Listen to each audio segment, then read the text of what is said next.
नमस्कार दोस्तों, कहानियों की श्रृंखला में आज सुनेंगे मालती जोशी जी की कहानी अब कौन गुनन तै रिझाऊं पिया। लेकिन उससे पहले मेरा आपसे विनम्र अनुरोध है कि अगर आपको मेरे द्वारा सुनाई हुई कहानियाँ अच्छी लगती हैं तो मेरे चैनल को सब्सक्राइब ज़रूर करें, लाइक करें और अपने दोस्तों और परिचितों में शेयर भी करें। बेल आइकन दबाना बिल्कुल भी ना भूलें। आज सुनिए अब कौन गुनन तै रिझाऊं पिया। अबे गधे की औलाद, तेरे दिमाग में भूसा भरा है कि गोबर? इतना सा सवाल नहीं आया। क्लास में क्या सोता रहता है? और तू रे ढा ढक्कन के, तेरी आंखें हैं कि बटन? इससे आगे आभा से सुना नहीं गया। उसने गैस बंद की और हाथ में करछुल लिए ही बाहर आ गई। उसकी चूड़ियों की खनक ने उसके आगमन की सूचना दे ही दी। आलोक ने किताब से नज़र हटाए बिना ही कह दिया, आ गई आप? अब तो हो चुकी पढ़ाई। पढ़ाई चलने दीजिए, मैं तो बस यह कहने के लिए आई थी कि गाली ज़रा सोच समझ कर दिया कीजिए। अपने ही बच्चे को गधे की औलाद कह रहे हैं। एक क्षण को आलोक सकपका गया, पर तुरंत ही संभलते हुए उसने कहा, क्या गलत कहा मैंने? गधा ही तो हूँ मैं, विशुद्ध गधा। इसीलिए तो अपनी छुट्टी का कचरा करके इन बजरबट्टुओं के साथ सिर खपा रहा हूँ। बच्चे भी तो अपनी छुट्टी सेक्रीफाइस कर रहे हैं। वे भी इतवार को थोड़ा रिलैक्स होना चाहते हैं, दोस्तों के साथ खेलना चाहते हैं, टीवी देखना चाहते हैं। पर मैंने ही उनसे कह रखा है कि बेटा, पापा को संडे के सिवा टाइम नहीं मिलता और यह गणित और साइंस मेरे बस का नहीं है। बेचारे मन मार कर पढ़ने बैठते हैं, पर इतनी डांट डपट होती है कि बेचारे रटा रटाया भूल जाते हैं। उनका आत्मविश्वास ही खत्म होता जा रहा है। इससे तो अच्छा था ट्यूशन ही लगवा लेते। ट्यूशन हम अफोर्ड नहीं कर सकते, जानती हो, इसीलिए बार बार कोच कर मुझे एहसास दिलाती रहती हो। आप भी तो अपना फ्रस्ट्रेशन बच्चों पर उतार रहे हैं। पढ़ाई के नाम पर पूरे घर को जैसे यातना शिविर बना दिया है। मैं बच्चों पर अपना फ्रस्ट्रेशन उतार रहा हूँ? ये इतनी बड़ी बात कैसे कह दी तुमने? किस आधार पर कही है? बच्चों को अब इस जुगलबंदी की आदत सी पड़ गई है। वे थोड़ी देर तो सहमे से बैठे रहते हैं और फिर चुपचाप खिसक जाते हैं। मम्मी पापा को पता ही नहीं चलता। वे जानते हैं कि अब इसके बाद पढ़ाई नहीं होगी। वे हफ्ते भर के लिए फुर्सत पा जाते हैं। बकझक कर आभा रसोई में लौट आई, पर खाना बनाने का सारा उत्साह ही खत्म हो गया था। रोज़ सुबह हबड़ तबड़ में कुछ भी बनाकर चली जाती है। शाम को लौटती है तो सारी ऊर्जा समाप्त हो चुकी होती है और ढेर सारे काम उसकी बाट जो होते रहते हैं। तब सोचती है कि खिचड़ी की हांडी चढ़ाकर सबको परोस दे, पर जैसे तैसे 4 रोटियां तो डालनी ही पड़ती हैं। इसलिए हफ्ते भर की कसर वह संडे को पूरी करना चाहती है। उस दिन कुछ स्पेशल बनाने का उसका इरादा होता है। इसके लिए वह पत्रिकाओं से, टीवी से रेसिपीज़ उतारती रहती है। लेकिन इतवार के दिन घर का वातावरण कुछ इतना बोझिल हो जाता है कि उसके संडे स्पेशल का कचरा ही हो जाता है। ना उसे बनाने का उत्साह रह जाता है, ना खाने वालों को खाने का। बस एक रस्म अदायगी सी होकर रह जाती है। आभा को समझ में नहीं आता कि उसकी ज़िंदगी औरों की तरह स्मूथ और सरल क्यों नहीं है। लोग तो इससे कम में भी गुजारा कर लेते हैं और खुश रहते हैं। आलोक पहले भी बहुत खुश मिजाज नहीं थे, पर अब तो बहुत ही असहिष्णु हो गए हैं। उस पर आती है तो वह तुर्की बतुर्की जवाब देकर उन्हें चुप कर देती है। पर बच्चों को तो झेलना ही पड़ता है और ज़्यादा झेलना पड़ता है। जब पत्नी पर वश नहीं चलता तो सारा गुस्सा बच्चों पर ही उतरता है।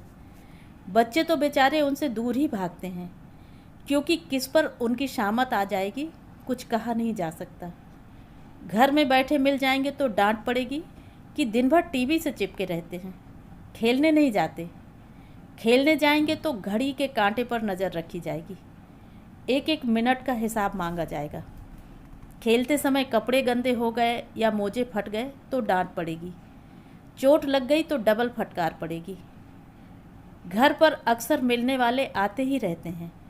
अगर उन्हें दरवाजे पर ही खड़ा करके बच्चे सूचना देने भीतर आ जाएंगे तो बुरी तरह झल्ला जाएंगे। इतनी भी तमीज़ नहीं है कि मेहमान को पहले भीतर बिठाओ। वे भी सोचते होंगे कि अच्छे शरीफ लोग हैं। बच्चों को सामान्य शिष्टाचार भी नहीं सिखाया। एक बार छोटा इसलिए पिट गया कि उसने आगंतुक को ड्राइंग रूम में बिठा दिया। बेवकूफ़, वह प्यून था ऑफिस का, वे बाद में गरजे थे। अब यह क्या किसी के चेहरे पर लिखा होता है कि वह कौन है? आने वाले को खुद अपनी औकात समझनी चाहिए। बच्चों ने पापा से तो कोई चीज़ मांगना कब से छोड़ दिया है, मम्मी से ही फरमाइश करते रहते हैं। आभा को ही कभी कभी लाड़ आ जाता है, पर उस पर भी घर में महाभारत हो जाता है। सारा आनंद ही समाप्त हो जाता है। खिलौने वेस्ट ऑफ मनी हैं, कहानी की किताबें वेस्ट ऑफ टाइम है, टॉफ़ी दांत खराब करती हैं, पिज़्ज़ा बर्गर जंक फूड हैं, इनसे पेट खराब होता है। आइसक्रीम गला खराब करती है, कोका कोला या थम्स अप एसिड से भी खतरनाक है।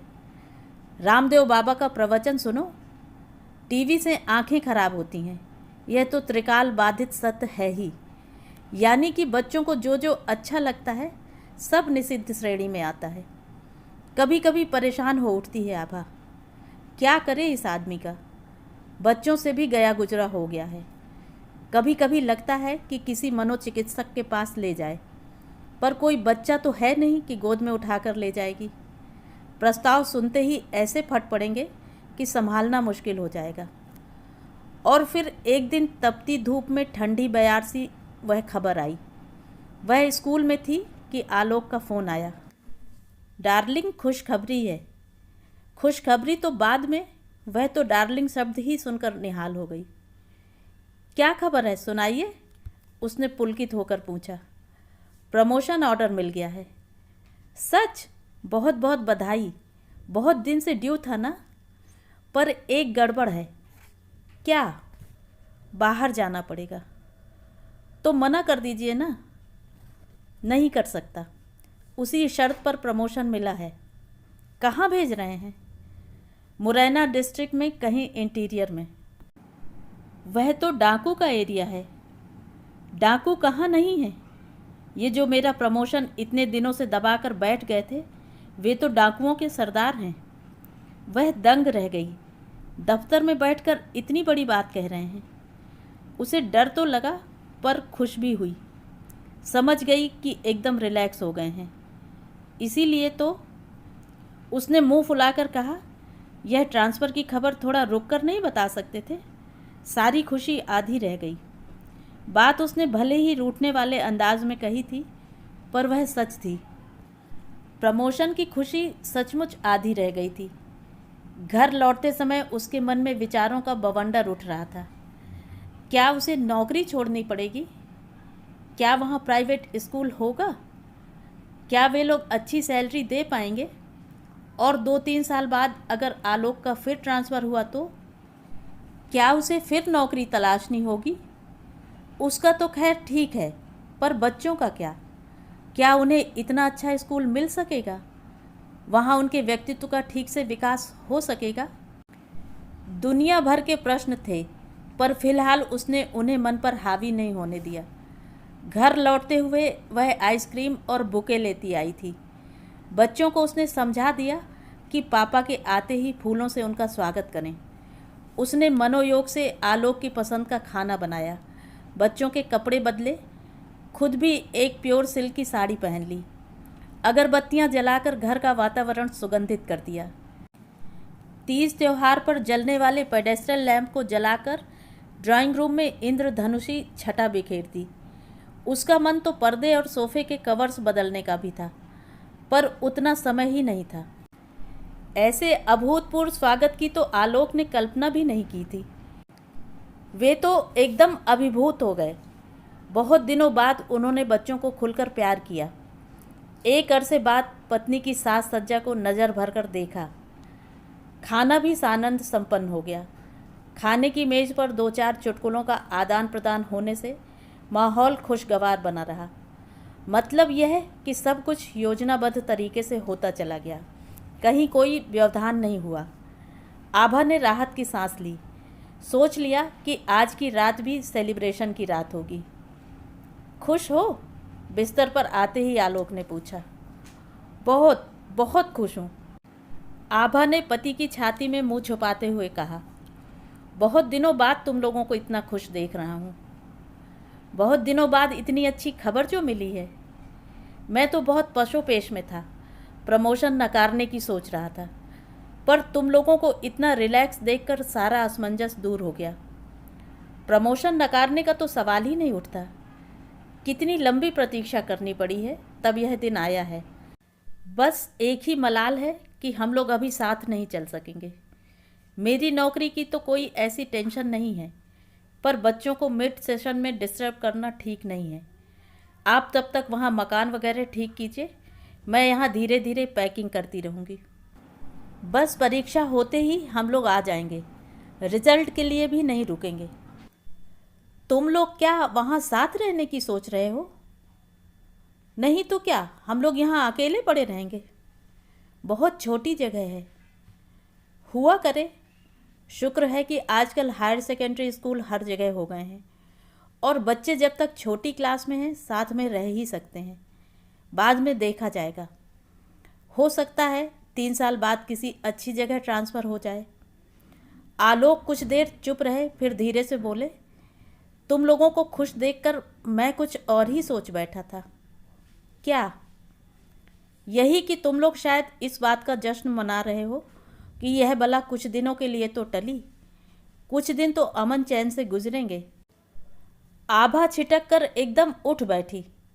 कम से कम आज तो उससे आगे बोला ही नहीं गया। रुलाई से गला रुंध गया था। सॉरी यार। क्या सॉरी? वह तुनक कर बोली। आप ऐसा सोच भी कैसे सकते हैं? इतने सालों में मुझे इतना ही जाना है। पता है दिन भर मैं कितनी बेचैन रही हूँ। ट्रांसफ़र की बात सुनकर प्रमोशन की खुशी आधी रह गई थी। सामने समस्याओं का पहाड़ खड़ा हो गया था, पर मैंने सोचा आज का दिन सिर्फ खुशी मनाने का है।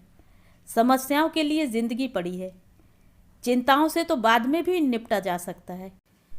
इसीलिए मैंने अभी बच्चों को भी कुछ नहीं बताया है। जब मैं खुद इतनी डिस्टर्ब हो गई थी तो वे तो बेचारे छोटे हैं। पापा के बिना घर की तो वे कल्पना ही नहीं कर सकते। आज का दिन मैंने खुशियों के नाम कर दिया था, पर आपने सब पर पानी फेर दिया। आभा फिर सुबकने लगी थी। सॉरी कह तो दिया यार, अब कितनी बार माफ़ी मांगनी पड़ेगी? कहते हुए आलोक ने बत्ती बुझा दी और उसे अपने पास खींच लिया। रोमांस जो था वह तो हवा हो चुका था, अब तो सिर्फ फॉर्मेलिटी बाकी थी। तो यह थी कहानी। कहानी आपको कैसी लगी? कमेंट करके ज़रूर बताएं।